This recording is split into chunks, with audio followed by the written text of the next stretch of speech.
GIMSA staining procedure. G-bending, which is also called as GIMSA staining, is obtained after the digestion of the chromosomes with the enzyme. The name of the enzyme is trypsin. What is the GIMSA stain? GIMSA stain is a mixture of methylene blue, eosin, as well as azure B. So it is a mixture of these three things. When we combine them, so it forms in the form of GIMSA stain. It is specific dye or it is a specific stain which usually binds to the phosphate groups which are present at adenine and thymine. So when we use GIMSA stain, it binds with the phosphate groups of adenine and thymine and gives them the dark color. GIMSA stain produces light bands and dark bands. They are also called as dark G bands and light G bands. Dark regions are those regions which are heterochromatin. They are late replicating and they are AT rich. While on the other hand, light regions are those regions which are euchromatin. They are early replicating and they are GC rich regions, guanine and cytosine.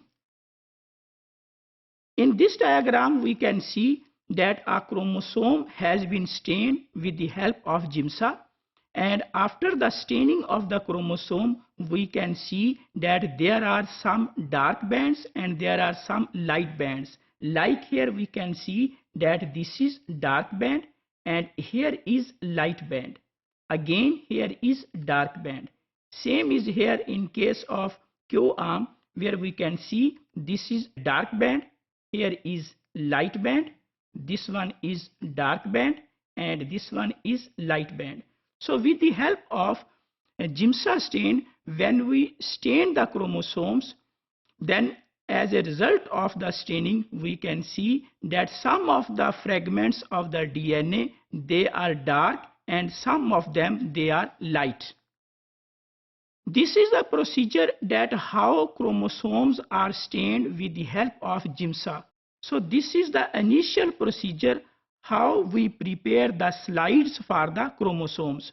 So the first step is the collection of the bloods, then cell culturing, that is the second step. Once we collect the blood samples, then we culture the cells, those cells which are present in the blood, that can be red blood cells, that can be white blood cells.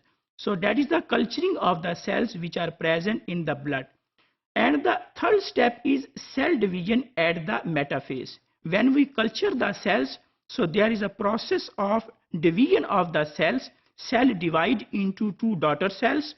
So this cell division at metaphase is stopped. The reason is that at this stage chromosomes, they are dense and they are more visible.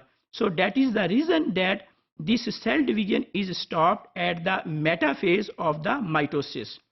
Once cell division is stopped, then hypotonic treatment is performed both for the red blood cells and for the white blood cells.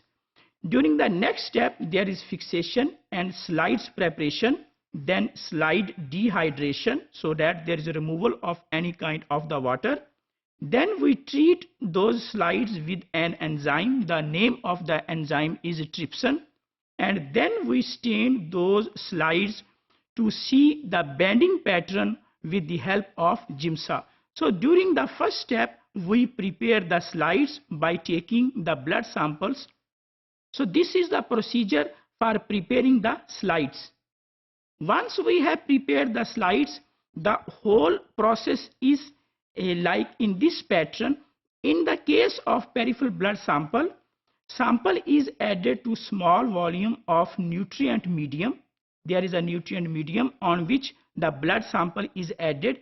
This nutrient medium contains a chemical. The name of the chemical is phytohemagglutinin. So this chemical stimulates the T lymphocyte to divide during the preparation of the slides. Cells are cultured under sterile condition at about 37 degrees centigrade for 3 days. During they divide, the cells and the chromosomes, they divide, and once they have been divided in a sufficient amount, then a chemical is added. The name of the chemical is colchicine. Colchicine is a chemical that has extremely useful property for preventing the formation of the spindle fibers. So this is the stage of metaphase. When the chromosomes, they are at metaphase in some of the cells, then there is addition of the chemical. The name of the chemical is colchicine. Once we add the colchicine, it stops the formation of the spindles. So once spindles, they are stopped, their formation is stopped, then the cell goes in the resting phase, thereby resting the cell division at metaphase.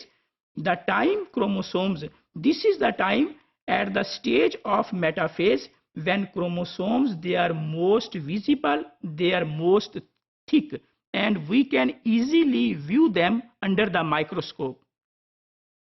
Hypotonic saline solution is then added, which results the cell to lyse, because we have stopped the cell division with the help of colchicine.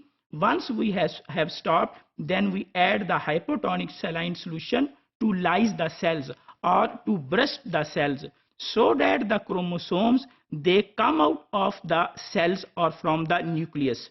And once they come out of the cells or nucleus, we fix them mounted on the slide, and now they are ready for the analysis. This complete process is called as Giemsa staining. So these are the bands we can view once we use Giemsa stain for the studying of the chromosomes. So in case of chromosome 1, if we take just the example of chromosome 1, we can see that there are different bands. This is dark band, then light band, then dark band, light band. Same is with all the chromosomes. We can see dark band and light bands. So then what is Giemsa staining? Giemsa staining is a procedure, or Giemsa is a stain or chemical which is used to stain the chromosomes. Once we stain the chromosomes, we can see chromosomes in the form of dark bands and light bands. Dark regions, they are heterochromatin and they are AT rich region, and these are those regions which replicate late during the cell cycle. While on the other hand, light bands are those bands which are euchromatin, they are GC rich region, and they early replicate during the process of cell cycle.